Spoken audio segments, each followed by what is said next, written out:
Yes bwana, unajua ya kwamba kwa sasa tunakwenda katika mtanange wa dabi ya Kariakoo.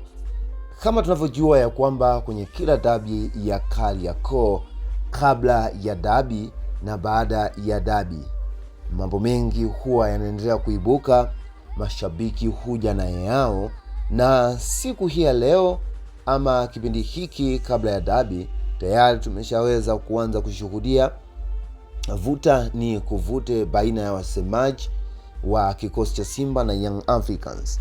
Lakini mpaka sasa tumeweza kushuhudia moja kati ya aliyekuwa afisa habari wa vikosi vyote viwili, huyu ni Haji Sande Manara.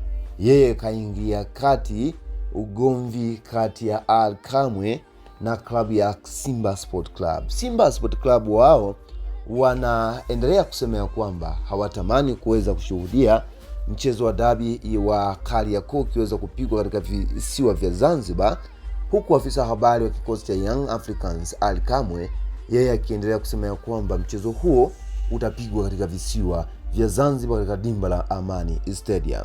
Hasa mengi yameweza kuibuka, na moja kati ya kitu ambacho kimeweza kuibua mjadala ni baada ya aliyekuwa afisa habari wa kikosi cha Young Africans na Simba Sport Club hapo zamani Haji Sande Manara akiweza kusema ya kwamba mchezo wa dabi sikutamani kuweza kushuhudia ukiweza kupigwa katika visiwa vya Zanzibar.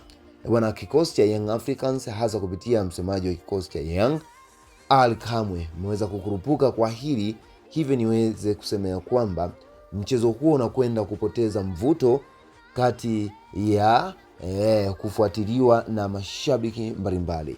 Kumbuko ya kwamba mchezo wa dabi wa Kariakoo mara nyingi hutazamwa na mashabiki mbalimbali, lakini pia mashabiki kutoka mikoani asilimia kubwa ndio wale ambao huwa wanajaza uwanja wa Mkapa. Hivyo mchezo huo unakwenda kupoteza hadhi na mvuto kutokana na kwenda kupelekwa katika visiwa vya Zanzibar katika dimba la Amani Stadium.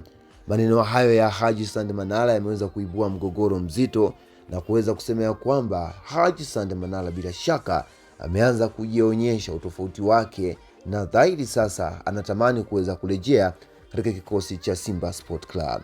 Lakini maneno hayo hayakuweza kumweka kimya afisa habari wa kikosi cha Young Africans Ally Kamwe. Ally Kamwe ameweza kurejea na kuweza kusema ya kwamba siwezi nikamjibu Fala siku zote lazima muweze kumwacha, kwa sababu ukiweza kumjibu ataweza kuona ya kwamba umeweza kumpa airtime.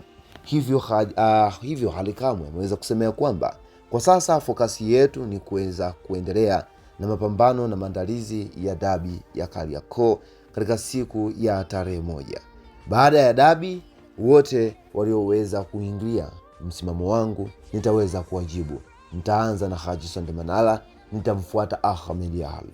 Bwana, hizi ni kauli za vuta ni kuvute kuelekea katika mtanange wa dabi ya Kariakoo. Unafikiri katika mtanange huu ni nani atakayeweza kuibuka kwa kuwa na kishindo kutokana na maneno yao ama kauli zake alizoweza kusema Ally Kamwe, Haji Sande Manara? Endelea kufuatilia channel yetu Simba Zone Plus.